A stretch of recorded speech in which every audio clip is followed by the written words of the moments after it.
যেমন তুমি দিলে জমিন,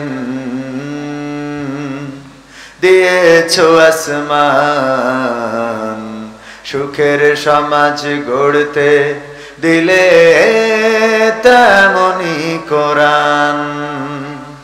যেমন তুমি দিলে জমিন, দিয়েছো আসমান, সুখের সমাজ গড়তে দিলে তেমনি কোরআন। তোমার দয়া ফুরান, দয়া ফুরান, দয়া ফুরান। তৃষ্ণা নিবারণে দিলে স্বচ্ছ সাধু পানি, জঠর জ্বালা জুড়াতে আর ফল ফসল জানি। তৃষ্ণা নিবারণে দিলে স্বচ্ছ সাধু পানি, জঠর জ্বালা জুড়াতে আর ফল ফসল জানি। পথের দিশাই তেমনি দিলে, পথের দিশাই তেমনি দিলে রাসূলে আকরাম, রাসূলে আকরাম, রাসূলে আকরাম। যেমন তুমি দিলে জমিন, দিয়েছো আসমান, সুখের সমাজ গড়তে দিলে তেমনি কোরআন। তোমার দয়া ফুরান, দয়া ফুরান, দয়া ফুরান। তুমি দিলে চোখের আরাম, শান্ত নদীর বাঁক, গাছ গাছালির শাখায় শাখায় পাখ পাখালির ডাক দিলে, পাখ পাখালির ডাক। তুমি দিলে চোখের আরাম, শান্ত নদীর বাঁক, গাছ গাছালির শাখায় শাখায় পাখ পাখালির ডাক দিলে, পাখ পাখালির ডাক। বৃষ্টি ঢেলে জীবন দিলে শুকনো মাটির বুকে, আদর সোহাগ দান করেছো নানা রঙের দুঃখে। বৃষ্টি ঢেলে জীবন দিলে শুকনো মাটির বুকে, আদর সোহাগ দান করেছো নানা রঙের দুঃখে। দান করেছো তেমনি তুমি, দান করেছো তেমনি তুমি জ্ঞান আর বিজ্ঞান। দয়া ফুরান, দয়া ফুরান, তোমার দয়া ফুরান। যেমন তুমি দিলে জমিন, দিয়েছো আসমান, সুখের সমাজ গড়তে দিলে তেমনি কোরআন। তোমার দয়া ফুরান, দয়া ফুরান, দয়া ফুরান। উপস্থিত গণ্যমান্য ব্যক্তিবর্গ, আমার ডানে বামে বসা অনেকেই যাদের পায়ের জুতা বহন করার যোগ্যতা আমি রাখি না, যেই মাদ্রাসার চেয়ারে বসে কথা বলছি, এই মাদ্রাসার চেয়ারে বসতে এখনো ভয় পায়। হুজুরদের সামনে এখনো চেয়ারে বসতে ইতস্ততা বোধ করি। আর সেই সকল উস্তাদদের সামনে বসে বেয়াদবের মতো কথা বলা, আল্লাহ আমাকে ক্ষমা করুন। উপস্থিত আছেন আমার সামনে দিনদার ইমানদার মুসলমান ভাই বাবাজিরা, আমার যুবক, কিশোর, তরুণ, আগামী দিনের কান্ডারি যারা, যাদের বিনিময়ে, যাদের রক্তের বিনিময়ে, যাদের মিছিলের বিনিময়ে, যাদের রাজপথে সংগ্রামের বিনিময়ে আমরা 5ই আগস্টে দ্বিতীয় স্বাধীনতা পেয়েছি, এমন কিছু তরুণ, কিশোর, যুবক আমার সামনে উপস্থিত রয়েছেন। পর্দার অন্তরালে রত্নাগর্ভা মা এবং বোনেরা, মাইকের আওয়াজ যারা শুনছেন, আনুষ্ঠানিকভাবে সালাম জানাচ্ছি, আসসালামু আলাইকুম ওয়া রাহমাতুল্লাহি ওয়া বারাকাতুহু। আমরা আল্লাহর শুকরিয়া আদায় করছি যে মহান রব দয়া করে, মায়া করে আমাদেরকে মানুষ হিসাবে সৃষ্টি করেছেন এবং আজ পর্যন্ত সুস্থ রেখেছেন। রাস্তায় রয়েছেন অনেকেই, বাজারে রয়েছেন অনেকেই, মাইকের আওয়াজ শুনছেন দূর দূরান্ত থেকে। আল্লাহ রাব্বুল আলামিন সুস্থ না রাখলে এই মুহূর্তে আপনাকে হয়তোবা যশোর 250 বেডে থাকা লাগতো, ইবনে সিনা আদ্দিন হাসপাতালে, কুইন্স হাসপাতালে, কোনো না কোনো হাসপাতালের বেডে শুয়ে থাকা লাগতো, ঠিক না বেঠিক? হাসপাতালগুলোতে কি সিট ফাঁকা আছে? কথা কয় না। হাসপাতালগুলোতে কি সিট ফাঁকা আছে? বরং সদরে যদি যান তাহলে মানুষ খোঁজা লাগে কোন মানুষের, বললে একটি বেডের ব্যবস্থা করা যায়। আইসিইউ গুলো খালি নাই, যশোরে এনআইসিইউ শিশুদের খালি নাই। অসংখ্য মানুষ, বনি আদম, তারা হাসপাতালের বিছানায় শুয়ে আছে। আল্লাহর শুকরিয়া আদায় করছি যে মহান রব ওই জাতীয় মানুষদের কাতারে না রেখে আমাদেরকে অন্তত মাহফিলে বসতে না দিলেও চায়ের দোকানে, তাসের আড্ডায়, সিনেমার আড্ডায়, টেলিভিশনের সামনে এখনো পর্যন্ত রেখেছেন। সেই রবের শুকরিয়া আদায় করার দরকার আছে না নাই? বলেন আলহামদুলিল্লাহ। মাইকের আওয়াজ যারা শুনছেন আলহামদুলিল্লাহ বলবেন এই জন্যে যে আল্লাহ যদি চাইতেন আপনাকে সিনেমার সামনে না রেখে এখন কুইন্স হাসপাতালের বিছানায় রাখতে পারতেন। আল্লাহ যদি চাইতেন আপনাকে আওয়ামী লীগের মতো পালিয়ে থাকা লাগতো, ঠিক না বে ঠিক? ওপেন হতে পারে এখন? আল্লাহ চাই নাই তাদেরকে আজকে ওপেন রাখার জন্য। সুতরাং আল্লাহর শুকরিয়া আদায় করে সবাই পড়ছি আলহামদুলিল্লাহ। ওপেন কি এখন আসতে পারে? কৃতকর্মের ফল দুনিয়ায়ও ভোগ করবে, আখিরাতেও ভোগ করবে, এই কথা বলেছেন কে? আল্লাহ রাব্বুল আলামিন দুনিয়ায়ও দিবেন, আখিরাতেও দিবেন।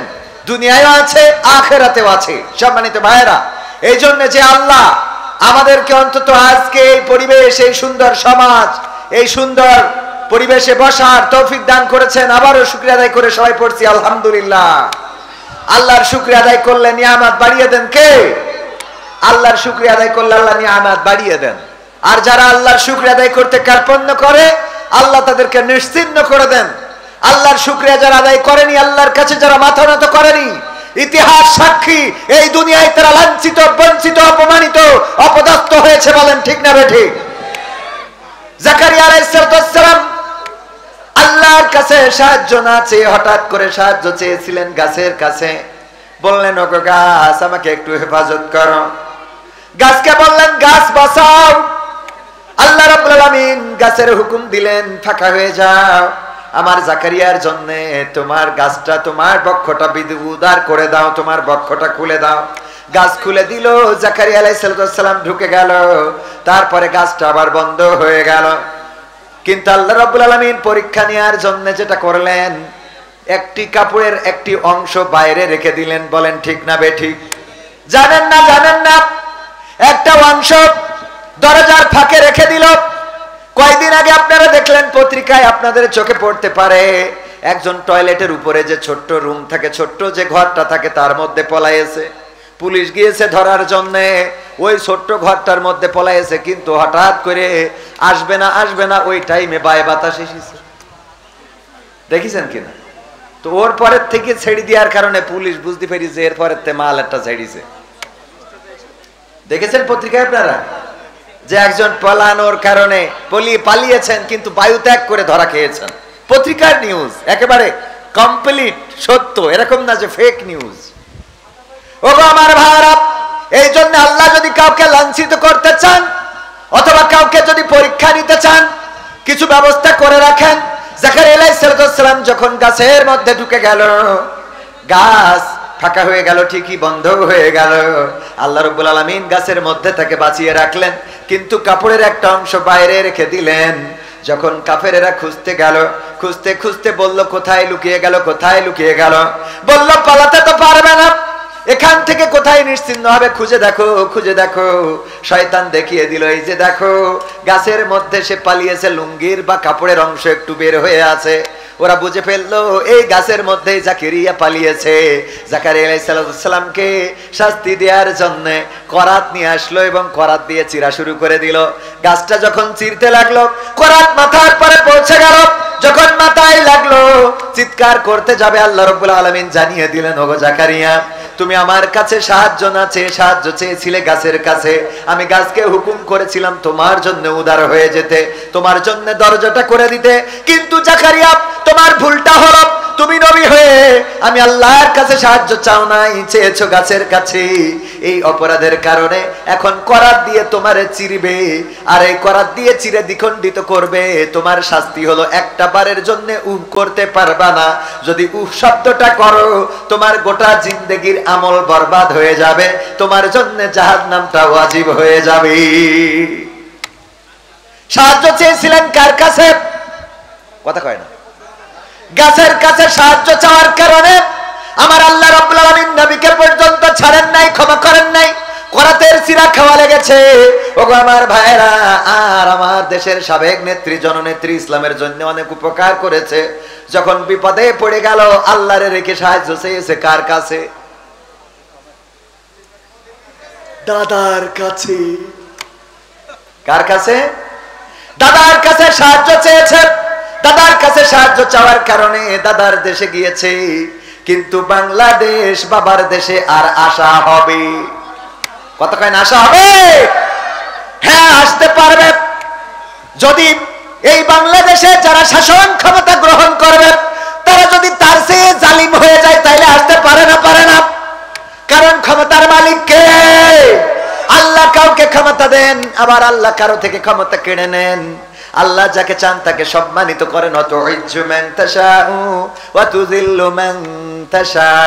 আমার আল্লাহ বলেছেন, আমি যাকে চাই তাকে সম্মানিত করি, আর যাকে চাই তাকে অপমানিত অপদস্থ করি। বলেন আল্লাহু আকবার। আল্লাহ যাকে চাই তাকে সম্মানিত করেন। যেই চেয়ার থেকে বলেছিল ডক্টর ইউনূসকে পদ্মা সেতুর উপর থেকে ফেলে দেওয়া দরকার, টুস করে ফেলে দিতে হবে। আরেকজনের নাম বলেছিল বেগম খালেদা জিয়াকে, দুইজনকে টুস করে পদ্মা সেতু থেকে ফেলে দেবে। যেই নেত্রী ফেলে দিতে চেয়েছিল সেই নেত্রী পদ্মা সেতু আছে, কিন্তু নেত্রী নাই। কথা কয় না। আর যারা ফেলে দিতে চেয়েছিল সেই এখন সেই চেয়ারে, যেই চেয়ার থেকে ফেলতে চেয়েছিল। এরপরেও যারা আল্লাহর চেনে না, ওদের চিনানোর আর কোনো রাস্তা নেই। এরপরেও যারা আল্লাহরে চেনে না, তাদের চেনানোর আর কোনো রাস্তা আছে? যেই চেয়ার থেকে পদ্মা সেতু থেকে ফেলে দেবে টুস করে, সেই চেয়ার রয়েছে, সেই বঙ্গভবন, গণভবন সব আছে। কিন্তু একটু জাকারিয়া আলাইহিস সালামের মতো, জাকারিয়া আলাইহিস সালাম তো ভুল করে নাই। জাকারিয়া আলাইহিস সালামের মাথার পরে যখন করাত লাগলো, তখন বলল চুপ থাকতে হবে, কোনো উহ শব্দ করা যাবে না। চিরা খেলো কিন্তু উহ করে নাই। বিনিময়ে আল্লাহ ক্ষমা করে জান্নাত দিয়েছেন। আর আমার নেত্রী যখন ওই পারে গিয়েছে, সবাই বলল ওই পারে থাকুক, কিন্তু চুপ থাকুক। কিসের চুপ? ওই পার থেকে বলে টুস করে ঢুকে পড়বো। কথা কয় না। বলল রাস্তায় নামো, আর বিনিময়ে ধানমন্ডি শেষ। 32 নম্বর। কথা কয় না। কারণ কথা বললেই বিপদ আছে না নাই? আল্লাহ বলল উহ করা যাবে না, আর ওখান থেকে ছটফট করে, খালি কয় তোমরা নামো, আমি আসি। আর এই পাগল যারা রাস্তায় নামে, ওদের তো চিন্তা করা উচিত কিসের জন্য, কোন সাহসে রাস্তায় নামে। যেই জায়গার সরকার সমস্ত এমপি মন্ত্রী গোষ্ঠী সুদ্ধা পালাই গেছে, তুমি চায়ের দোকানদার রাস্তায় নামো, তোমার লজ্জা থাকা উচিত। বলেন ঠিক কিনা? এত বড় বড় বাগা বাগা নেতারা যারা বলল পালাবো না, খেলা হবে, সব চলে গেল। চায়ের দোকানদার কয় আমরা ফিরে আসব। বলে না? বলে না? লজ্জা হয় না? লজ্জাও করে না। ও আমার ভাইরা, আমার কোন দলের সাথে দ্বন্দ্ব নাই, কোন দলের বিরুদ্ধে আমার বক্তব্য নাই। আল্লাহর কথা, ক্ষমতার কথা বলতে গেলাম। কারণ আল্লাহ যাকে চান তাকে সম্মান দেন, আর যাকে চান তাকে অপমানিত অপদস্থ করেন। এই পৃথিবীতে যারা অন্যায় করেছে, জুলুম করেছে, তাদের অবস্থা যা হয়েছে যুগে যুগে কোরআন সাক্ষী। সূরা ফিল পড়লে আমরা আব্রাহার খবর জানতে পারি না? পারি না? আলাম তারা কাইফা ফাআলা রাব্বুকা বিআসহাবিল ফিল আলাম ইয়াজআল কাইদাহুম ফি তাদলিল ওয়া আরসালা আলাইহিম তায়রান আবাবিল তারমিহিম বিহিজারাতিন মিন সিজিল ফাজআলাহুম কাআসফিম মাকুল। আমার আল্লাহ বললেন, ওগো নবী, আপনি কি দেখেননি আমি হস্তি বাহিনীর সাথে কেমন আচরণ করলাম? আমি তাদের ষড়যন্ত্রটা ধ্বংস করে দিলাম। আমি তাদের উপরে প্রেরণ করলাম ঝাঁকে ঝাঁকে পাখি, আর তারা নিক্ষেপ করলো কঙ্কর। ফলশ্রুতিতে তারা কি হয়ে গেল? কি হয়ে গেল? কি হয়ে গেল? পশুর চর্বিত ভুসির ন্যায় হয়ে গেল। আপনারা সবাই জানেন, যখন আব্রাহা হস্তি বাহিনী নিয়ে আসলো আল্লাহর ঘর ধ্বংস করার জন্য, তখনকার কাবা ঘর রক্ষণাবেক্ষণের দায়িত্ব ছিল কার উপরে? একটু উঁচু করতে হবে, একটু উঁচু। কাবা ঘর রক্ষণাবেক্ষণের দায়িত্ব ছিল কার উপরে? দেখাশোনার দায়িত্ব ছিল কার উপরে? হ্যাঁ, চল। কার উপরে? কার উপরে? Abdul Muttalib. তিনি কে ছিলেন? রাসূল সাল্লাল্লাহু আলাইহি সাল্লামের আল্লাহ রাসূলের দাদা আব্দুল মুত্তালিব চাচা নয়, দাদা। আবু তালিব হলো চাচা, আর আব্দুল মুত্তালিব কে? দাদা। কে? আল্লাহর নবীর নাম মুহাম্মদ রেখেছেন কে? নবীজির দাদা আব্দুল মুত্তালিব আমার নবীর নামটা রেখেছেন। কাবার চত্বরে নিয়ে গেলেন আল্লাহ রাসূল সাল্লাল্লাহু আলাইহি সাল্লাম জন্মগ্রহণের পরে, আর কাবার চত্বরে নিয়ে যে নাম রাখলেন মুহাম্মদ। এই নামটার মানেটা আপনারা জানেন কি না? নাম কি? মানে কি? হ্যাঁ, প্রশংসিত। কিসিত? প্রশংসিত। মুহাম্মদ তিনি প্রশংসিত কিনা? গোটা বিশ্বে বাংলাদেশে কি কখনো এসেছে? কথা কয় না, এসেছে।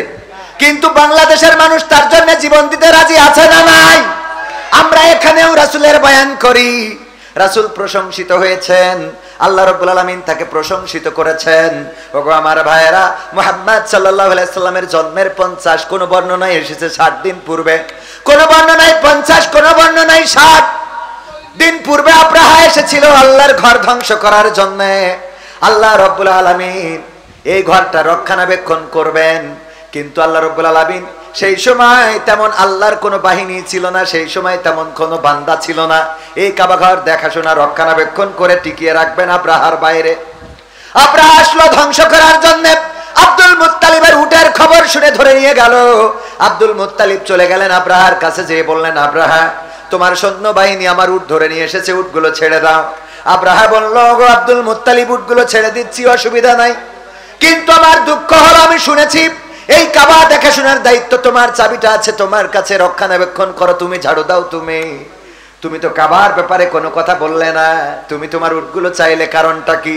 আব্দুল মুত্তালিব বললেন, উটের মালিক আমি, আর কাবার মালিক হলেন কে? চিল্লায়ে বলেন কে? কাবার মালিক হলেন আল্লাহ, আর উটের মালিক আমি। আমার উটটা আমি ছাড়িয়ে নিতে এসেছি, আর কাবার মালিক হলেন আল্লাহ। আল্লাহ রাব্বুল আলামিন যদি চান তাইলে কাবা ঘরটা তোমার থেকে ছাড়িয়ে নিবি। আব্দুল মুত্তালিব কাবার দরজায় গেলেন, দরজায় হাত লাগিয়ে, এখনো যারা মক্কায় মদিনায় যান তারা একটু কাবার দরজার কাছে যেয়ে হাত লাগিয়ে প্রার্থনা করার সুযোগ খোঁজেন। ওই কাবার দরজায় দাঁড়ালেন, আর আব্দুল মুত্তালিব হাত দিয়ে ফরিয়াদ করলেন, ওগো রব, এই কাবা ঘর রক্ষণাবেক্ষণ করার মতো সক্ষমতা আমার নাই। আব্রাহা এসেছে হস্তি বাহিনী নিয়ে, তার সৈন্যবাহিনী, তার পদাতিক বাহিনী, তার ঘোড়া বাহিনী সব নিয়ে এসেছে। সবচেয়ে বড় ছিল যেটা, সেটা হস্তি, হাতি। আল্লাহ, আমি তার সামনে দাঁড়াবো তেমন সক্ষমতা আমার নাই। তুমি যদি চাও তাইলে তোমার ঘর তুমি রক্ষা করতে পারো। ওগো আল্লাহ, তোমার ঘর প্রয়োজন যদি থাকে তুমি রক্ষণাবেক্ষণ করো। আল্লাহ রাব্বুল আলামিন সেই ঘর রক্ষণাবেক্ষণ করেছেন, বলেন সুবহানাল্লাহ।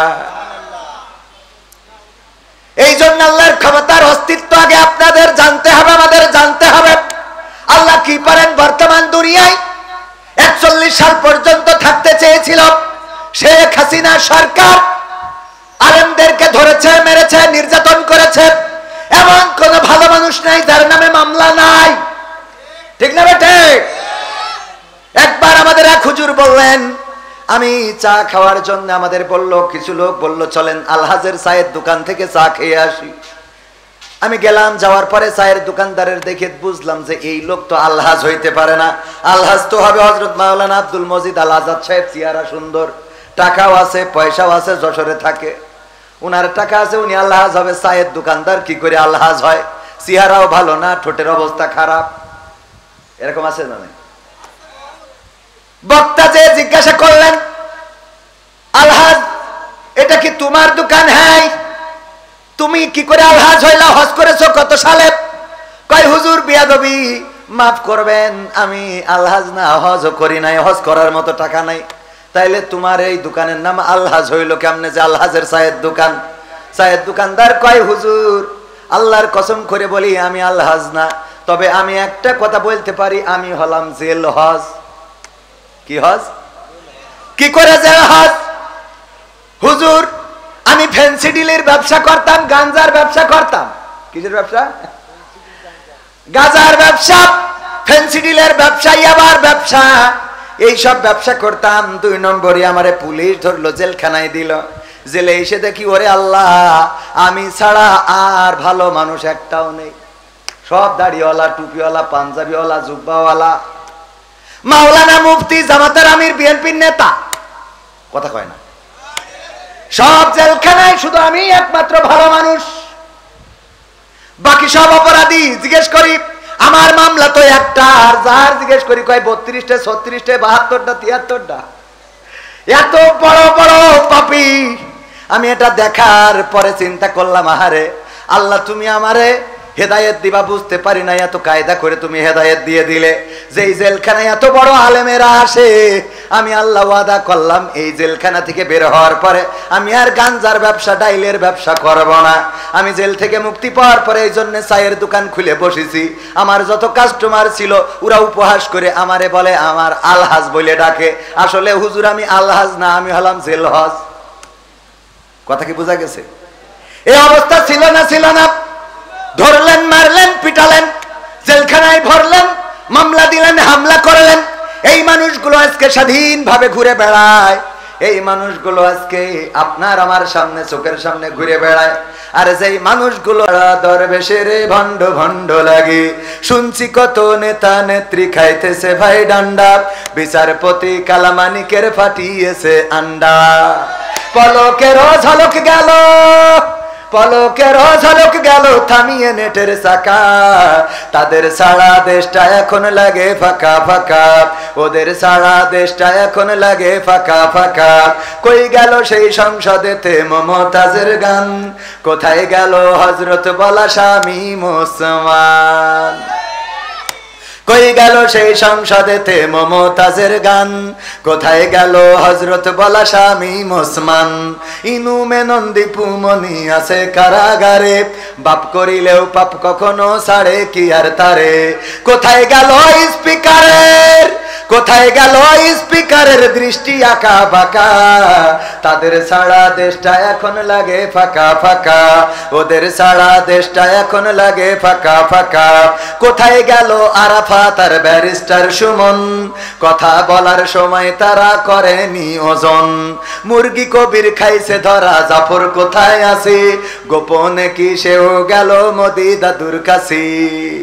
কোথায় গেল সালামের, কোথায় গেল সালামের কাড়ি কাড়ি টাকা, তাদের সারা দেশটা এখন লাগে ফাঁকা। লাগে না, লাগে না। আমরা রমজানের মাস চলে গেল, কেমন করে কুমড়া দিয়ে বেগুনি ভাজা যায় এটা শিখতে পারলাম না। আগেই শিখাইয়ে গিয়েছে কেমন করে কুমড়া দিয়ে বেগুনি বানানো যায়, কেমন করে কাঁচামরিচ শুকিয়ে রেখে বর্ষাকালে আবার ভিজাইলে যাতা হয়ে যায়, কেমন করে আপনার কাঁঠাল দিয়ে বার্গার বানানো যায়। আমার দাদারা বলল আমাদের আর পেঁয়াজ দেবে না। আমার দাদারা আবার বলে জয় শঙ্কর কি বলল, তারা নাকি আমাদের দেশের সবচেয়ে বেশি শুভাকাঙ্ক্ষী, কল্যাণকামী নাকি দাদারা, কথা কয় না। কয়দিন আগে জয় শঙ্কর 2 দিন আগে বলেছে এই বাংলাদেশের কল্যাণ যারা চাই সবচেয়ে বেশি চাই ভারত। বলেন নাউজুবিল্লাহ।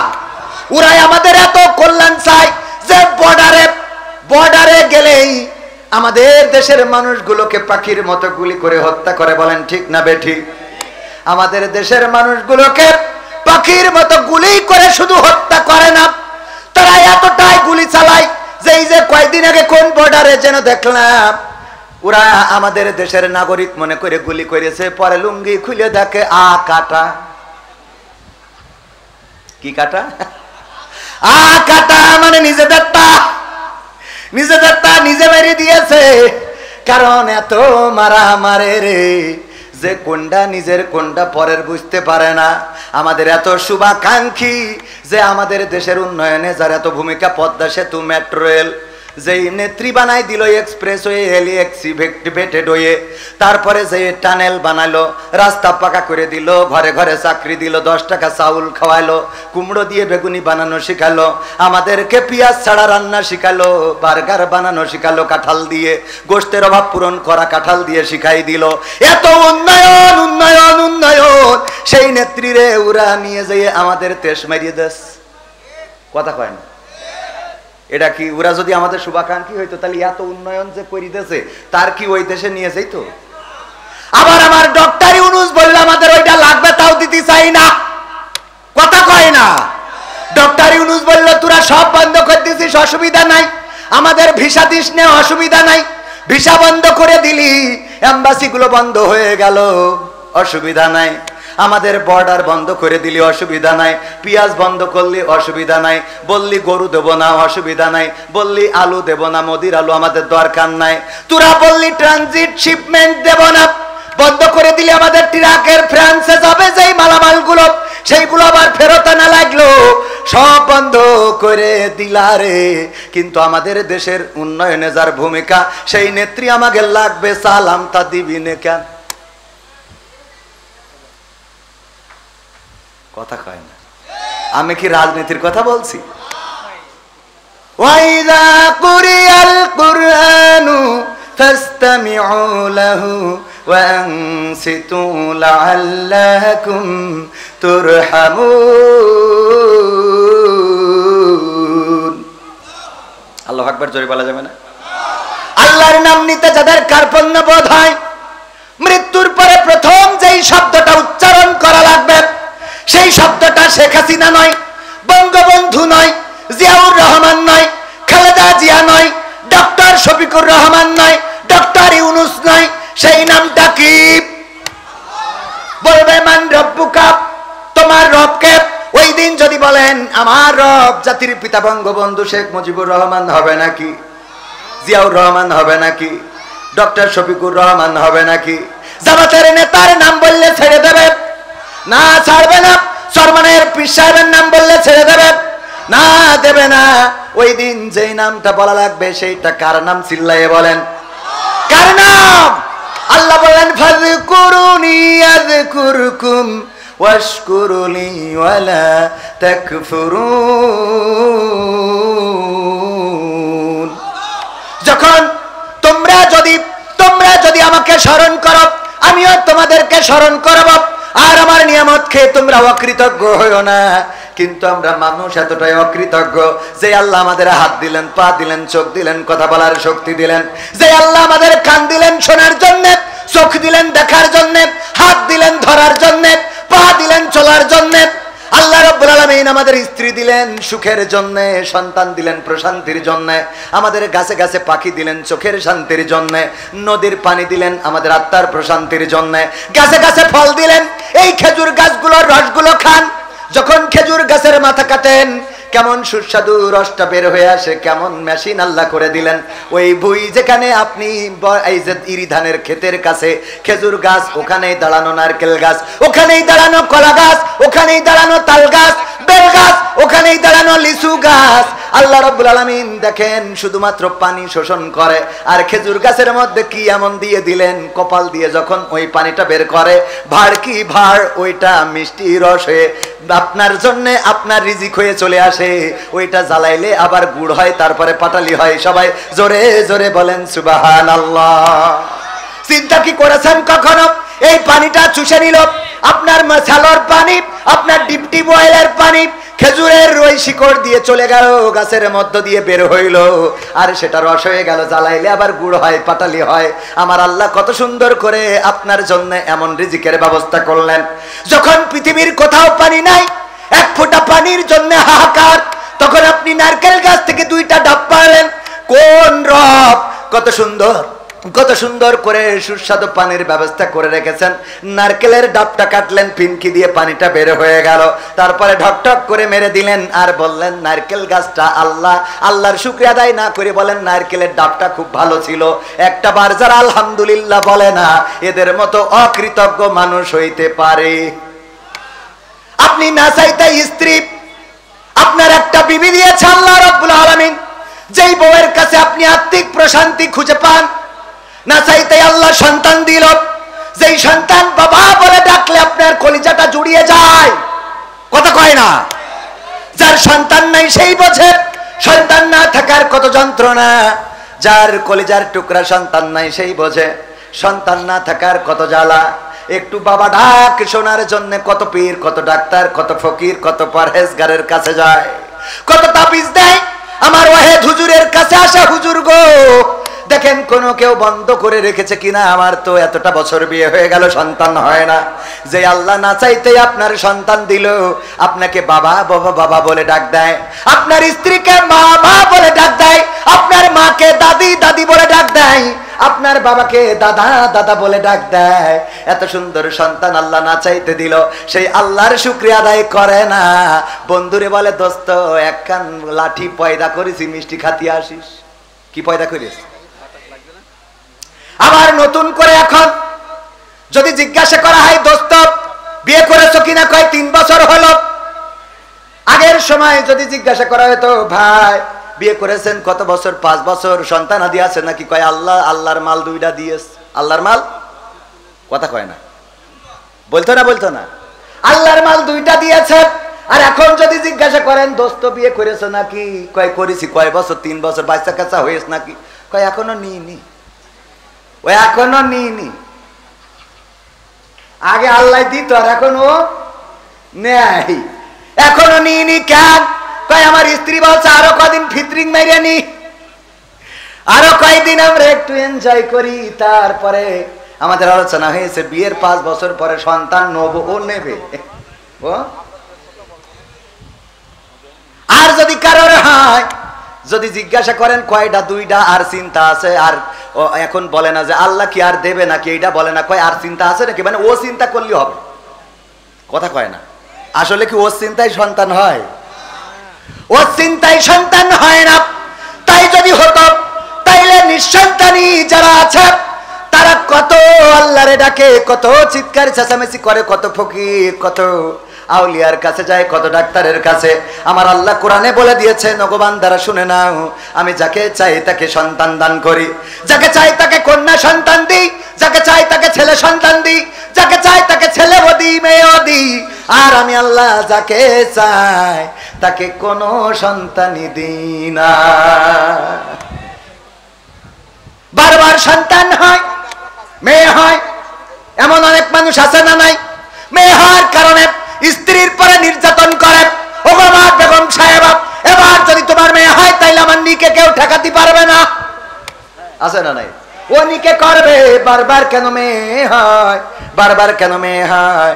আমার আব্বা একটা ঘটনা বলতেন, একবার একজন ব্যক্তির একটা করে 3টা 4টা মেয়ে হয়ে গেছে। প্রতিবার মেয়ে হইলেই নির্যাতন করে স্ত্রীকে। ওগো স্ত্রী, এবার গর্ভের সন্তানটা যেন ছেলে হয়, কিন্তু ছেলে এবং মেয়ে বানানোর দায়িত্ব কার? চিল্লায় বলেন কার? আল্লাহ রাব্বুল আলামিন যাকে চান তাকে ছেলে দেন, যাকে চান তাকে মেয়ে দেন। 4 নম্বর সন্তান যখন গর্ভে বললো যে এবার যদি ছেলে না হয় তাইলে তোমার কিন্তু আমার সাথে সংসার করা হবে না, বাড়ি থেকে বের করে দেব। আল্লাহর কাছে কাটাকাটি করলে রব আমার তো ক্ষমতা নাই, আমি একটা ছেলে বানিয়ে দেব। গর্ভের সন্তান তুমি দিয়েছো, তুমি চাইলে ছেলে বা মেয়ে দিতে পারো। আমার স্বামী তো বারবার ছেলের প্রত্যাশা করে, আল্লাহ তুমি যেটা কল্যাণকর মনে করো সেটা দিয়ে দাও। আল্লাহ রাব্বুল আলামিন ওই সন্তানটাও মেয়ে দিয়েছেন। পুরুষটার রাগ আরো বেড়ে গেল, নির্যাতন করলো, নিষ্পেষণ করলো, আবার গর্ভবতী 5ম নম্বর আবার নির্যাতন শুরু করে দিল। যদি এবার ছেলে না হয় তাইলে কিন্তু এইবার খেলা ফাইনাল, তোমার বলো শেখ হাসিনার সাথে দাদার দেশে পাঠাই দেব। ওই নারী চিন্তা করলো, আল্লাহ সারা জীবন বিএনপি জামাত করে আসলাম, এখন আবার শেখ হাসিনার সাথে দাদার দেশে, আল্লাহ তুমি একটু হেফাজত করো গো। ৫ম নম্বর সন্তান মেয়ে। এবার মিজাজ আরো আমাকে সেই সাইদ ভাইয়ের মতো মাথা খারাপ হয়ে যাবে না? মানে মেয়ে হয়েছে, বাড়ি মাঠে নাঙল ষষ্ঠী গেছে, যে মা বলছে যে খুকা নে ভাত নিয়ে বয়, তো ভাত খাচ্ছে, বলছে ভাত খাতি খাতি বলে রাগ করতে হয় না বাজার, আল্লাহ তোর এবারও একখান জান্নাত দিয়েছে। তো ভাতের গামলা ছেলিতে তো জান্নাতের গোষ্ঠী কিলাই আমি জান্নাত নিয়ে আইছিস আমার এখানে, বোঝেননি? ৫ নম্বর মেয়ে, মিজাজ আরো খারাপ হয়ে গেল, নির্যাতনের স্ট্রিম রোলার। ৬ নম্বর গর্ভে আবার সন্তান, ৬ নম্বর সন্তান গর্ভে, সেটাও মেয়ে। এবার একেবারে স্বপ্নে তো আর খারাই গেছে, একেবারে যেন পাগলের মতো দেউলিয়া হয়ে গেছে। তুমি আমারে কি করলা? একে একে ৬টা সন্তান তুমি আমার মেয়ে সন্তান জন্ম দিলা। আবার মহিলা গর্ভবতী হয়েছে, ৭ নম্বর গর্ভে সন্তান। আল্লাহর কাছে তাহাজ্জুদ পড়ে কাঁদে, ও রব আর তো পারি না, নির্যাতনের কত সহ্য করবো গো রব, তুমি দয়া করে একটা পথ করে দাও আমার, আমি তো আমার স্বামীর নির্যাতন সহ্য করতে পারি না। আল্লাহ রাব্বুল আলামিন গভীর রাতে ওই স্বামীকে স্বপ্ন দেখালেন। স্বামী স্বপ্ন দেখেন বিচারের দিন চলে এসেছে, হাসরের ময়দান, হাসরের মাঠে দাঁড়ানো, বিচার ফয়সালা হয়ে গেছে, তার জন্য জাহান্নাম বরাদ্দ হয়ে গেছে। জাহান্নামে নিয়ে যাচ্ছে টানতে টানতে ফেরেশতারা। যখন প্রথম জাহান্নামের দরজায় গিয়েছে, যে দেখে সেই দরজায় বড় মেয়েটা দাঁড়ানো। বড় মেয়ে দাঁড়িয়ে আছে, দুটি হাত পেতে দিয়ে বলে, আমার বাবাকে আমি এই দরজা দিয়ে জান্নাতে প্রবেশ করতে দেব না। যেই বাবা আমার দিনের পর দিন কষ্ট করে মানুষ বানিয়েছে, লেখাপড়া শিখিয়েছে, আমার আহার যোগান দিয়েছে, সেই বাবাকে আমি এই জাহান্নামে ঢুকতে দেব না। দ্বিতীয় দরজায় যখন নিয়ে গিয়েছে, মেজে মেয়ে দাঁড়ানো। তৃতীয় দরজায় সেজে মেয়ে, এমনি ভাবে একটা একটা একটা একটা করে দরজা। ৬ নম্বর দরজায় দেখে ছোট মেয়েটা দাঁড়ানো, বলে আমার বাবাকে এই জাহান্নামে ঢুকতে দেব না। যখন ৭ নম্বর দরজায় নিয়ে গিয়েছে, তখন ওই ৭ নম্বর দরজায় আর কেউ নাই। অমনি ধাক্কা দিয়ে জাহান্নামের মধ্যে ফেলে দিয়েছে। ঘুমের মধ্যে ঘুম ভেঙে গেছে, চিৎকার করে স্ত্রীকে উঠে বলে, ওগো স্ত্রী, তোমার কাছে আর কোনো চাওয়া নাই, আর কোনো দাবি নাই। তোমার কাছে দাবি হলো গর্ভের সন্তানটা এবারও যেন মেয়ে হয়ে যাই। মেয়ে দেওয়ার মালিককে, ছেলে দেওয়ার মালিককে। আল্লাহ যাকে চান তাকে ছেলে সন্তান দেন, যাকে চান তাকে মেয়ে সন্তান দেন, যাকে চান শুধুই ছেলে দেন, যাকে চান শুধুই মেয়ে দেন, আর যাকে চান তাকে কিছুই দেন না। আল্লাহ এত নিয়ামত আমাদের দিয়েছেন, এরপরেও যারা আল্লাহর শুকরিয়া আদায় করতে পারে না, এরপরেও যারা আল্লাহর নামটা উচ্চারণ করতে কার্পণ্য হয়, ওগো আমার ভাইয়েরা, ওই পরকালের ময়দানে যখন বলবে মান রব্বুকা, তখন কেমন করে বলবেন রব্বি আল্লাহ? বলা যাবে? ওয়াইযা কুরিয়াল কুরআনু ফাসতামিউ লাহু ওয়া আনসিতু লাআল্লাকুম তুরহামুন। যখন তোমাদের সামনে কোরআন পড়া হয়, কোরআন বলা হয়, যখন তোমাদের সামনে কোরআন থেকে তেলাওয়াত করা হয়, তখন তোমরা চুপ থাকবে আর তোমাদের হৃদয়ের কান দিয়ে শুনবে, যাতে করে তোমাদের উপরে আল্লাহর রহমত বর্ষণ হতে পারে। বলেন সুবহানাল্লাহ। কথাটা কার আছে? কোথায়? এই কোরআনে আল্লাহ বলে দিয়েছেন, যখন কোরআন পড়বে, কোরআন বলবে, কোরআন শোনাবে, তখন তোমরা তোমাদের হৃদয়ের কান দিয়ে শুনবে, যেন আল্লাহর রহমত বর্ষণ হতে পারে। সেই আল্লাহর রহমত যদি পাইতে হয়, তাইলে কোরআন চুপ থেকে শোনার দরকার আছে না নাই? হাতে লোক বেশি না কম? আমি মাগরিবের নামাজ পড়ে আসলাম, আমাদের মোটরসাইকেলটাই পার করা যায় না রে। আমার যুবকেরা, তরুণেরা, কিশোরেরা রাস্তায় ঘুরে বেড়ায়, আড্ডা দিয়ে বেড়ায়। ওগো আমার ভাইয়েরা, আমার আল্লাহ পরকালের ময়দানে আপনার হাতে কিতাব ধরায় দেবেন, বলবেন ইকরা কিতাবাকা কাফা বিনাফসিকা আল-ইয়াওমা আলাইকা হাসিবা। পড়ো তোমার কিতাব, তুমি পড়ে তোমার হিসাব করে দাও। আমার যুবকেরা কান খুলে শুনে নাও, আমার তরুণেরা, আমার কিশোরেরা, আমার কলিজার টুকরারা, তোমাদেরকে বলি, যারা ঘুরে বেড়াও, যারা তাসের আড্ডায়, দোকানের আড্ডায়, রাস্তায় ঘুরে বেড়াও রে, পরকালে যখন আমল নামার কিতাবটা ধরিয়ে দেবে, ইকরা কিতাবাকা কাফা বিনাফসিকা আল-ইয়াওমা আলাইকা হাসিবা, তখন ওই পৃষ্ঠা উল্টাই দেখবেন আপনি চায়ের দোকানে রয়েছেন, দেখবেন আপনি তাসের আড্ডায় রয়েছেন, দেখবেন আপনি ক্রিকেট খেলা IPL দেখতেছেন, দেখবেন আপনি BPL দেখতেছেন, দেখবেন আপনি কবে গদখালি গিয়েছেন, তারপরে দেখবেন কবে লাইলাতুল ফেব্রুয়ারি আয়োজন করে পালন করেছেন, তারপরে কবে ডিজের কুপা কুপি বড় বাড়ি আছে না নাই, কবে পিকআপের পরে জেনারেটর দিয়ে স্পিকার লাগায় দয়াল তোর লাইগা রে দয়াল তো দে বাড়ি আছে না নাই? দয়াল তোর লাইগা আরে ডিজে বাজাইলা সবগুলো আমল নামায় পাওয়া যাবে ওই পরকালের ময়দানে। এই আমল নামার খাতা থেকে ফামাইয়ামাল মিসকালা যাররাতিন খায়রান ইয়ারা ওয়া মাইয়ামাল মিসকালা যাররাতিন শাররান ইয়ারা। যাররা পরিমাণ ভালো কাজ সেটাও দেখিয়ে দিবেন কি, আর যাররা পরিমাণ খারাপ কাজ ওইটা দেখাবে না। কথা কয় না? ওটাও দেখানো হবে। আমার স্ত্রী আমার থেকে কোনটা লুকায় আর আমি আমার স্ত্রী থেকে কোনটা লুকাই সেটাও পরকালে প্রকাশ হয়ে যাবে রে।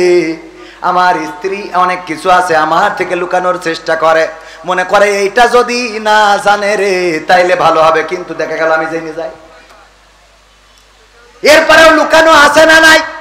আবার আমার স্ত্রী থেকে আমি অনেক কিছু লুকাতে চাই, সেইগুলো আবার আমার স্ত্রীও জেনে যেতে পারে, তারপরেও আছে না নাই? সব প্রকাশ করে দিবেন কে? যারা পরিমাণ ভালো কাজ সেটাও দেখাবেন, যারা পরিমাণ খারাপ কাজ সেটাও দেখাবেন। সব পরকালের ময়দানে প্রকাশ হয়ে যাবে। ওগো আমার ভাইয়েরা, ওই পরকালের ময়দানে আজকের এই মাহফিলে যারা এসেছেন বসেছেন, আল্লাহ রাব্বুল আলামিন চাইলে এই মাহফিলটার ওসিলায় জীবনের গুনাহ খাতাগুলো মাফ করে দিতে পারেন। আপনার যদি বলার সুযোগ দেয়, বান্দা বলো দেখি তোমার আমলনামায় কোনো ভালো কাজ আছে নাকি? পৃষ্ঠা উল্টাইতে উল্টাইতে উল্টাইতে গাঁজা টানা, বিড়ি টানা, ফেন্সি খাওয়া, ইয়াবার ট্যাবলেট গিলা, সব কিছুর মধ্যে মাহফিলটাও পাওয়া যাবে না? যাবে না? খারাপ কাজ যেমন থাকবে ভালো কাজও থাকবে।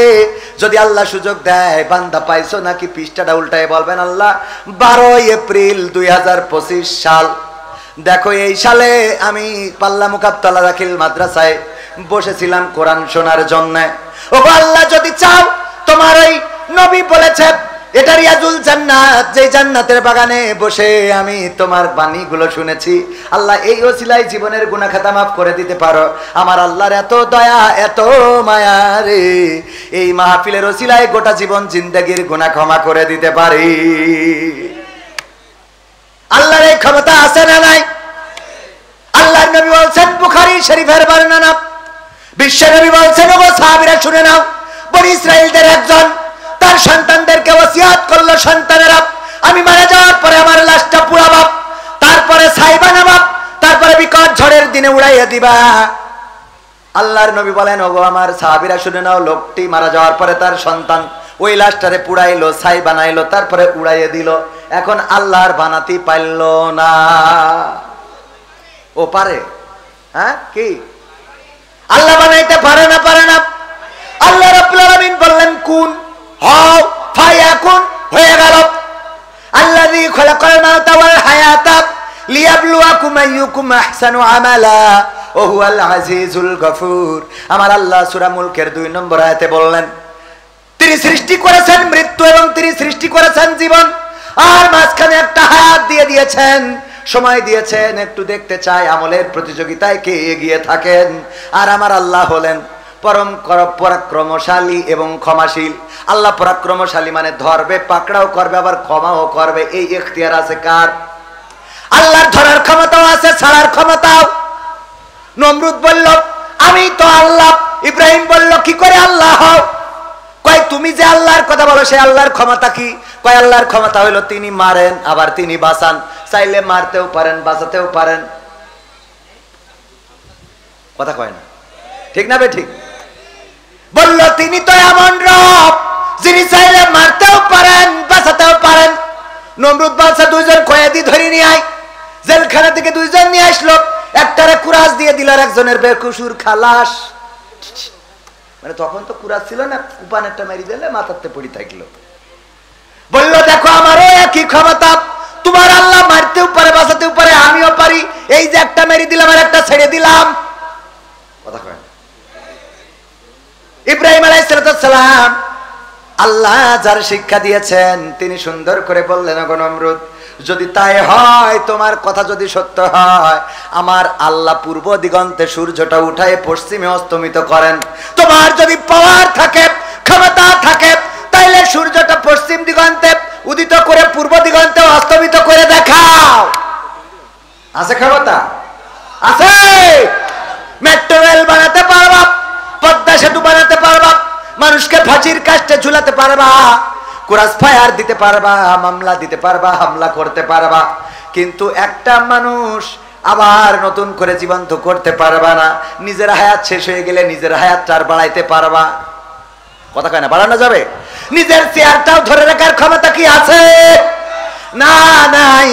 ওগো আমার ভাইরা, এই জন্য ক্ষমতার বড়াই দেখানো যাবে না। রূপের বড়াই করিস না রে, রূপ চিরদিন থাকে না। রূপের বড়াই কইরো না ভাই, রূপ চিরদিন থাকে না। নিজের মুখটা দেখা একদিন হইবে তোমার যন্ত্রণা, নিজের মুখটা দেখা একদিন হইবে রে তোর যন্ত্রণা। সময় হইল বড় শিক্ষক, সব দিবে শিখাইয়া, সুখের জীবন থাকবে না রে, দেখবে না কেউ চাইয়া। সময় হইল বড় শিক্ষক, সব দিবে শিখাইয়া, সুখের জীবন থাকবে না রে, দেখবে না কেউ চাইয়া। মরার আগে মরবি রে তুই, জ্বালা সইতে পারবি না। মরার আগে মরবি রে তুই, জ্বালা সইতে পারবি না। নিজের মুখটা দেখা একদিন হইবে তোমার যন্ত্রণা, নিজের মুখটা দেখা একদিন হইবে রে তোর যন্ত্রণা। কিসের এত বড়াই তোমার মাটির দেহ লইয়া, ময়রা দেখো পোকামাকড় শেষ করবে সব খাইয়া। কিসের এত বড়াই তোমার মাটির দেহ লইয়া, ময়রা দেখো পোকামাকড় শেষ করবে সব খাইয়া। এই দুনিয়া ছাড়তে হবে, অহংকার আর কইরো না। এই দুনিয়া ছাড়তে হবে, অহংকার আর কইরো না। নিজের মুখটা দেখা একদিন হইবে তোমার যন্ত্রণা, নিজের মুখটা দেখা একদিন হইবে রে তোর যন্ত্রণা। ক্ষমতার বড়াই কইরো না ভাই, সে আর চিরদিন থাকে না। পাওয়ারের বড়াই কইরো না বোন, সে আর চিরদিন থাকে না। নিজের চেয়ার দেখা একদিন হইবে তোমার যন্ত্রণা, নিজের চেয়ার দেখা একদিন হইবে তোমার যন্ত্রণা। ঠিক না বেঠে? নিজের চেয়ারটা দেখে একদিন যন্ত্রণা হবে। কবির বিন সামারের ময়দানে আলোচনা করে, ইসলামের পক্ষে কথা বলে। হঠাৎ করে যদি দাড়িটা শেষে ফেলে, কালকে কেউ আর স্টেজে উঠতে দেবে নাকি? না, দেবে না। কোনো কারণে যদি দাড়িটা কেটে ফেলে, কালকে মাহফিল হবে কোথায় জানেন কিনা? কোথায়? ছুটিপুর বাজার। ঠিকানা তানজিমুল কোরআন ক্যাডেট মাদ্রাসার হিফজুল কোরআন বিভাগের উদ্বোধন উপলক্ষে তাফসীর মাহফিল। মাওলানা গোলাম রব্বানী আসবেন, প্রধান বক্তা যুক্তিবাদী সাহেব, বিশেষ বক্তা আব্দুল সালাম যুক্তিবাদী। এই মাহফিল হবে আগামী কালকে। আজকে যদি কোনো কারণে দাড়ি কাটি, ওই মাদ্রাসাটা আমার, মাহফিলটাও আমি ব্যক্তিগতভাবে আয়োজন করেছি। ওই মাহফিলেও আমার ওয়াজ করতে দেবে নাকি কেউ? নিজের মাহফিলেও কথা বলতে দেবে না, শুধু কি না থাকার কারণে, দাড়ি না থাকার কারণে।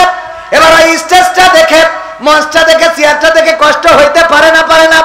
শুধুমাত্র আল্লাহর নবীর একটা হুকুম, আল্লাহর নবীর বড় সুন্নাহ, দাড়ি কেটে ফেলার কারণে যদি স্টেজের চেয়ারে জায়গা না হয়, আল্লাহর হুকুম নামাজ অমান্য করেন, কোরআন পড়েন না, হাদিস পড়েন না, যাকাত দেন না, দান করেন না, সাদাকা করেন না, বলেন দেখি রে পরকালের ময়দানে বুঝি কষ্ট থাকবে না রে? নিজের দেখি কি দেখি কষ্ট হবে? যখন দেখবেন পাগলটা, যেই পাগলটা ভালো বুঝতো না, নিজের আইলটাও নিজে ঠিক রাখতে পারে না, নিজের গরু নিজে চিনতে পারে না, টাকার নোটটাও বোঝে না, কোনটা 500 টাকা, কোনটা 1000 টাকা, কোনটা জাল টাকা, কোনটা ভালো টাকা। কিন্তু এই পাগলটা 5 ওয়াক্ত মসজিদে আসে, নামাজ পড়ে, ফজরের নামাজ, জোহরের নামাজ, আসরের নামাজ, মাগরিবের নামাজ, ইশার নামাজ সব আদায় করে, মাহফিলে আসে, কোরআন শোনে, কোরআন মানে, কোরআন জানে, হাদিস মানে। এই পাগল ছাগলও যখন জান্নাতে যাবে রে, তখন ওইটা দেখার পরে নিজের কষ্ট হবে। আরে এই পাগলও জান্নাতে যায়, আর আমার অবস্থা কি? কথা কয় না। ঠিক না বেঠে? জান্নাতের মালিক কে? ও আমার ভাইরা, আমি প্রথমে জায়াতে কারিমা তেলাওয়াত করেছিলাম, ছোট্ট একটা অংশ আল্লাহ বললেন ইয়া আইয়ুহাল্লাযীনা আমানু কু আনফুসাকুম ওয়া আহলিকুম নার। ওগো ঈমানদারেরা, তোমরা নিজেরা আগুন থেকে বাঁচো এবং তোমাদের আহাল বর্গ থেকে, আহাল বর্গকে আগুন থেকে বাঁচাও। কথাটা বলেছেন কি? আমরা নিজেরা আগুন থেকে বাঁচার চেষ্টা তো করি না, আর সন্তান তো আরো 2 কাঠি উপরে। বোঝেননি মনে হয়? যেই বাবা বিড়ি খায়, সর্বোচ্চ সিগারেট খায়, ওরে আল্লাহ ওরে ছেলে এখন সিগারেটের তামাক ফেলে দিয়ে মাল ডলে ভরি তারপরে টানে। 2 কাঠি উপরে না নিচে? যে আগে মানুষদের থাবা দেয় নাই, ধমক দিয়েছে রাজপথে মিছিল মিটিং এ, তার ছেলে যে পরে দেখা যায় বাপ বয়সী লোকের গালে চড় তুলে বসে। আছে না নাই? যেই বাবা 5 টাকার এখনো চুলের কাটিং দেয়, তার ছেলে 500 টাকা দিয়ে ফেস ওয়াশ মারে। আছে না নাই? যেই মা এখনো বুরকা পরে চলে, তার মেয়ে আলতা সুন্দরী, আলতা না আলকাতরা সুন্দরী। এত কায়দা করে মেকআপ করে, রে শয়তানও চিনতে পারে না যে কোনটা ধোকা দিল। মানে এটা ধোকা দিয়া হয়েছে কিনা ওর খেয়াল নেই, কারণ ও ধোকা দিল যার, সে কালো ছিল, পরের দিন তাকে সাদা ফকফকা। ও মনে করে এর এখনো ধোকা দিয়ে সারতে পারিনি। শয়তানও টাওয়ার হারাই ফেলে, নেটওয়ার্ক চলে যায়। আছে না ভাই? আছে মানে কি? মাদ্রাসায় পড়ে, ওরে আল্লাহ সূরা ফাতিহা পারে না, তাশাহুদ পারে না, দুরূদ ইব্রাহিম পারে না, নামাজের আরকান আহকাম জানে না, উযুর ফরজ জানে না, নামাজ পড়ে না, মসজিদে পাওয়া যায় না, এমন আল্লাহর বান্দা আছে না নাই? আর মা বাবা দিয়ে মনে করিয়েছে ও জান্নাতের টিকিট 3 কেটে বসে আছে। কথা কয় না? কিন্তু মেয়ে যে আর একজনের সাথে বেলা আইন রে। কি লাইন? কি লাইন? আমাদের দেশে অনেকেই বলে লাইন করিছে। ও লাইন হইল, এটা তো বেলাইন। সভাপতি সাহেব মাইন করি না, কথা একটু না বললো তো হয় না, নিজে করে লেখা। বেলাইন করে বসে থাকে। ও গো আমার ভাইরা, এই জন্য আল্লাহ বলেছেন ইয়া আইয়ুহাল্লাযীনা আমানু কু আনফুসাকুম ওয়া আহলিকুম নার। দাদি যাচ্ছে নাতির সাথে, বাসে উঠেছে, দাদির এত কায়দা করে বুরকা পরা, হাতে হাত মোজা, চামড়ায় ভাঁজ পড়ে গেছে, যে চামড়ায় হাত দিলে মনে হবে যে খেজুর গাছের কাঁটা ধরিয়েছে, মনে হয় খাদি ধরিয়েছে। ঠিক না বেটি? যে হাত হুজুর ঘুমালি, হ্যাঁ ঘুমান তালি। ও ভাইজান ভালো আছেন? আলহামদুলিল্লাহ। আপনি হাসেন বলে ভালো লাগছে। যাক শুকরিয়া। ও আমার ভাইরা, যে হাতে হাত দিলে মনে হয় খেজুরির খাদি ধরেছে, ওই হাতে আবার হাত মোজা লাগায়, পায়ে পায়ে মোজা, পা মোজা, তারপরে বাইন্ধেছে তো বাইন্ধেছে, এরপর আবার একটা সান গিলাস মারিয়েছে, তারপর আবার আর একটা ফেলিয়ে দিয়েছে শাটার, কিটার আর একটা ফেলিয়েছে, নেই দাঁত। বেইনালিতে বাসে উঠেছে, চাষড়াই যাবে। হেল্পার জিজ্ঞেস করছে যাবেন কানে? চাষি হ্যাঁ যাবো। কানে যাবে? কাছে বুঝতে পারলো না চাষি, আবার যাবো, মানে দাঁত তো নেই, বলছে চাষড়া বলবে, তো দাঁত থাকা লাগবে না, বুঝতে পারে না। পাশের থেকে নাতি, ওরে কায়দা করে মেকআপ করা, আলকাতরা বেগম মেকআপ তো করে সাদা সুন্দরী হয়ে গেছে, চামড়া অভিশাপ দেয় যে আল্লাহ আমার তো একটা মান সম্মান আছে, চামড়ার একটা মান সম্মান আছে না, ওর আল্লাহ কালো বানাইছে, তা সে কালোর মধ্যে একটু সাদা মারবি, মাথা এত মারামারি যে সে কালো আর চিনার কায়দা নেই, সাদা ফক ফকা। চামড়া কয় আল্লাহ আমার কি কোনো ইজ্জত নেই যে ও পুরো আমার ঢেকে ফেললো? কথা কয় না, আমার তো একটা মান ইজ্জত আছে। পুরো ঢেকে দিয়েছে, দেওয়ার পরে এই নাতি আবার ওই সাদা মেরেছে তো মেরেছে, কেন আবার লাল করে একটু লাগাই রেখেছে কপালে টিপ, তারপরে বুড়ু আবার কায়দা করে আল্লাহ যে এটা দিল পছন্দ হয়নি বলে আবার একটু কাটিং করে সাইজ করে আছে না নাই। তারপরে ঠোঁটে ঠোঁট পালিশ লাগায়, শুধু ওখানেই শান্তি হয়নি, আবার তার কাটার বর্ডার দিয়ে কালো করি, চিকন করি, তার কাটার বর্ডার এটা চিকন করি। আপনি তো মুরব্বী মানুষ, দরকার নেই, ইয়াংরা দেখে আর কি, ঠিক না? আছে না নাই? আল্লাহ বলেন ওয়াকারনা ফি বুয়ুতিকুন্না ওয়ালা তাবাররাজনা তাবাররুজাল জাহিলিয়াতিল উলা। ও নারীরা পর্দার মধ্যে থাকো, জাহিলি যুগের মেয়েদের মতো এত সাজুগুজু করে নিজেদেরকে প্রদর্শন করে বেড়াইও না। আর আমার মা বোনেরা এত সাজুগুজু করে যে আমাদের গদখালি গেলি পা ফেলা যায় না রে। ঠিক না বেঠে? ওরা কারা? সাদের দেশ থেকে এসেছে, হ্যাঁ, এলিয়েনের বাচ্চা। কাদের বাচ্চা? আমাদের বাচ্চা। মানসি না আমাদের, কের মানসি? আমাদের বাচ্চা, আমাদের বোন, আমাদের ভাতিজি, আমাদের নাতি আমরা ছেড়ে দিছি। যদি কোনো মুরব্বীর বলি চাচা গো তোমার নাতিরে দেখলাম গদখালি আর একজনের মোটরসাইকেলের পিছনে গিয়ার মেরে বেড়াচ্ছে, ও বাবু এখন ওদের বয়স একটু করবে বাবা। ঠিক না বেটে? এখন ওদের বয়স একটু করে বেড়াবে, করতে দেন, কোনো অসুবিধা নাই, অসুবিধা নাই। কিন্তু পরকালে বাটাম খাওয়ার জন্য আপনার তৈরি থাকার দরকার আছে না নাই? এই জন্য নিজে ভালো হইলে হবে না, সন্তানকে ভালো বানাতে হবে, আহার বর্গকে ভালো বানাতে হবে, নামাজ পড়ার জন্য মসজিদে পাঠাতে হবে, কোরআন পড়া শিখাতে হবে, হাদিস পড়াতে হবে, ইসলামী আন্দোলন করাতে হবে। কিন্তু আমরা যেটা করি, বেঁচে থাকতেই 2 দিন জনসংযোগ করলাম, ইসলামী আন্দোলন ঘোষিত 15 দিন, দাওয়াতি পক্ষ জনসংযোগ, জনসংযোগে কত মানুষের দাওয়াত দিই, কেউ বলে বাবা দয়া করে আমার ফরম পূরণ করো না, কারণ আমি তোমাদের সাথে যাব না রে।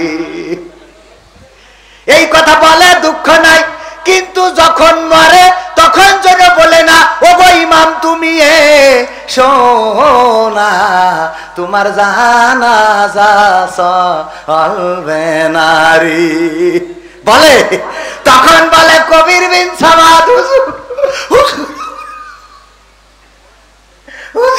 আল্লাহ কেই তোর আব্বা তোমার গেতে ওরম করছি একটু দোয়া করি দেন তো, তোর আমি দোয়া করতে, তুই কর। এতদিন তো ফরম পূরণ করতে পারলে না, এখন করো দোয়া নিজে, তা নিজে কথা কয় না। আচ্ছা না নয়, মরে যাওয়ার পরে কবরে যাই, কবরে যাওয়ার আগে এবার ইমামের দরকার। আমার আপনারটা উদাহরণ দিত, উদাহরণটা দিয়ে আলোচনা শেষ করবো। নিজের অঞ্চল এত আলোচনা করা উচিত না। একজন বিয়ে করেছে দাড়িওয়ালা হুজুর, বিয়ে করার পরে বউ আর তার ঘরে ঘুমায় না, বউ তার বাড়ি আর আসতে চায় না, বাড়িতে গেলে আসতে চায় না, জোর করে নিয়ে আসে, কিন্তু বউ ওই ঘরে ঘুমায় না। কারণ কি? কারণ হলো ওর শালীরা বলেছে যে তোর বুড়োর সাথে বিয়ে হয়েছে, তোর ওই বুড়োর সাথে, বুড়ো খাটাসের সাথে বিয়ে হয়েছে, এই জন্য ওই দাড়িওয়ালার সাথে আর ঘুমায় না, পাশের ঘরে থাকে। চোর চুরি করার জন্য সিং কেটেছে, যেই ঘরে বউ থাকে ওই ঘরে যা ছিল আলনার মধ্যে আইলা শাইলা পাইলা সোনা দানা গয়না গাটি টাকা পয়সা এলইডি সিডি ভিসিডি সব গুছাই নিয়ে চলে গেছে। যাওয়ার পরে যখন সব নিয়ে চলে গেছে, যাওয়ার পরে আর ঘরে কিছু বাকি নেই, ওই সময় এসে শুয়েছে ওই স্বামীর কাছে। ওই সময় কি করিস? স্বামী তো মনে করছে যা আমার বউ ভালো হয়ে গেছে। কেন? কারণ কি? কারণ হলো ইতিপূর্বে কত হুজুরির কাছে তাবিজ নিয়েছে, কত হুজুরির কাছ থেকে ওই যে আমার ওয়াইদ হুজুরির কাছ থেকে দোয়া নিয়ে গেছে, কাজ হয় নাই। তারপরে চরমনার পীর সাহেবের কাছে দোয়া নিয়েছে, কাজ হয় নাই। কবির সামাদের কাছে দোয়া, কাজ হয় নাই। জামাত নেতার কাছ থেকে দোয়া নিয়েছে, কাজ হয় নাই। আমার আশা ভাইয়ের কাছ থেকে দোয়া নিয়েছে, যে বিএনপির কাছ থেকে দোয়া নিয়ে দেখি, তাও কাজ হয় নাই। কিন্তু পাল্লা মসজিদের ইমাম উনি বলেছে যেহেতু সব হুজুর ফেল মেরেছে, বিএনপিও ফেল, জামাতও ফেল, তাহলে আমি একটা তাবিজ করে দিয়ে দেখি। যেদিন ওই তাবিজ নিয়ে গেছে বালিশের মধ্যে রেখেছে, ওই দিন ওই বউ ঘরে এসে শুয়েছে। ও তো মনে করছে ওরে আল্লাহ কত বড় হুজুর রে, হুজুরের দাওয়াত দিয়েছে, দাওয়াত খাবা হুজুর। মুরগির গোশ, গরুর গোশ, ভেড়ার গোশ, কুত্তার গোশ, উটির গোশ, যা আছে মন চাইছে, শোল মাছ, বল মাছ, ইলিশ মাছ, পাঙাশ মাছ, খাটাস মাছ, যত মাছ আছে সব এনে স্ত্রীর কয় রান্না করো। কেন? কয় আমি হুজুরের দাওয়াত করতে আইছি। কোন হুজুরি? পাল্লার হুজুরির। কয় পাল্লার হুজুরি এত খাওয়াতে হবে কেন? কারণ আছে, খাওয়াতে তো হবে। কি কারণ? কয় বলা যাবে না, তুমি রান্না করে না বললি রানবো না। ওরে আল্লাহ তুমি আমার ঘরে ঘুমাও না বলে কত হুজুরির তাবিজ নিলাম, কত হুজুরির দোয়া নিলাম। চরমনার পীর সাহেব, জামাতের ডাক্তার শফিকুর রহমান, বিএনপির আশরাফুজ্জামান আশা, সব দল একেবারে সব হেজে গেছে। কিন্তু আমি যখন পাল্লা মসজিদের ইমামের কাছ থেকে দোয়া নিছি, ওই রাতি তুমি আমার ঘরে শুইছাও। এই জন্য হুজুরির দাওয়াত করে থুয়াইছি, খাওয়াবো। পাগল হয়েছ তুমি? হুজুরি তাবিজে আইছি তোমার, তাই মনে হয়? তাহলে কি করে আইসাও? গতকাল রাতে চোর ঢুকেছিল, আমি যেই ঘরে ঘুমাই, চোর ঢুকে সিং কেটে সব নিয়ে গেছে, সোনা দানা টাকা পয়সা গয়না গাটি মাটি পাটি সব নিয়ে যাওয়া শেষ। আর যখন কিছু নেই আমার দিকে তাকাইছে, আমি চিন্তা করলাম আমারও মনে হয় নিয়ে যাবে, তাই ভয়তে আমি তোমার ঘরে আইলাম রে, আমি কারোর তাবিজে আসি নাই। স্বামী বলছে তোরে আমার স্ত্রী বড় দুঃখ পাইলাম, তুমি তো সেই আইলা রে, কিন্তু এমন সময় আইলা ঘরটা খালি করে, যদি অন্তত 10টা মিনিট আগে আসতে তাইলে তাও অন্তত কিছু সম্পত্তি রক্ষা করতে পারতাম। কথা কয় না? আমার কথা মনে হয় বোঝেননি। মরো, কিন্তু এমন সময়ে মরো যেই সময় আর তোমার খাতা কলমে কোনো আমল থাকে না। কিন্তু 10টা মিনিট আগে যদি তুমি ইসলামের পথে, কোরআনের পথে, মাদ্রাসার পথে, মসজিদের পথে, দ্বীনের পথে, আল্লাহর পথে যদি থাকতে, তাইলে অন্তত ফেরেশতারা বলতে পারতো যে যাই হোক তাই হোক, তোমার একটু মসজিদে দেখেছিলাম, মাদ্রাসায় দেখেছিলাম, তোমার আল্লাহর পথে দেখেছিলাম, কোরআন পড়তে দেখেছিলাম, তাসবিহ জপতে দেখেছিলাম, জায়নামাজের পাটিতে দেখেছিলাম, তাহাজ্জুদে দেখেছিলাম, তোমাকে আমি দেখেছি আল্লাহর পথে, রাসূলের পথে, দ্বীনের পথে, কোরআনের পথে, যাও মাফ করে দিলাম। কিন্তু এমন সময় আমরা কবরে যাই যখন নামাজ নাই, রোজা নাই, দান নাই, সাদাকা নাই, রোজা নাই, হজ নাই, যাকাত নাই, ফিতরা নাই, তাসবিহ নাই, তাহলিল নাই, এইগুলো আমাদের আমল নামা খালি। কবরে যাওয়ার পরে ফেরেশতারা বলে আল্লাহর বান্দা সেই তো আসলে রে, কিন্তু ঘরটা খালি রে। ঠিক না বেঠে? আমরা কি ঘর খালি করে যেতে রাজি আছি? ঘর ভরবো, কারা কারা হাত দেখতে চাই? ভরবেন? ঘর ভরবেন? ঘর যদি ভরতে হয়, আমার আল্লাহ বলেছেন ইন্নাল্লাহ আশতারা মিনাল মুমিনিনা আনফুসাহুম ওয়া আমওয়ালাহুম বিআন্না লাহুমুল জান্নাহ। ওগো আমার বান্দারা, তোমরা যদি আমার রাস্তায় জান দাও, মাল দাও, বিনিময়ে আমি আমার জান্নাতটা তোমার, আমি আমার জান্নাতটা তোমার কাছে বিক্রয় করে দিই। বলেন সুবহানাল্লাহ। ইয়া আইয়ুহাল্লাযীনা আমানু হাল আদুল্লুকুম আলা তিজারাতিন তুনজিকুম মিন আযাবিন আলীম। ওগো ঈমানদাররা, আমি কি তোমাদের এমন একটা ব্যবসা ধরাই দেব যেই ব্যবসা করলে তোমরা কঠিন জাহান্নামের ভয়াবহ আযাব থেকে বেঁচে যাবে। আর সেই ব্যবসাটা হলো তুমিনুনা বিল্লাহ, আল্লাহর প্রতি ঈমান আনতে হবে, ওয়া রাসূলিহি, এবং রাসূলের প্রতি, ওয়া তুজাহিদুনা ফি সাবিলিল্লাহ, জিহাদ করতে হবে কার রাস্তায়?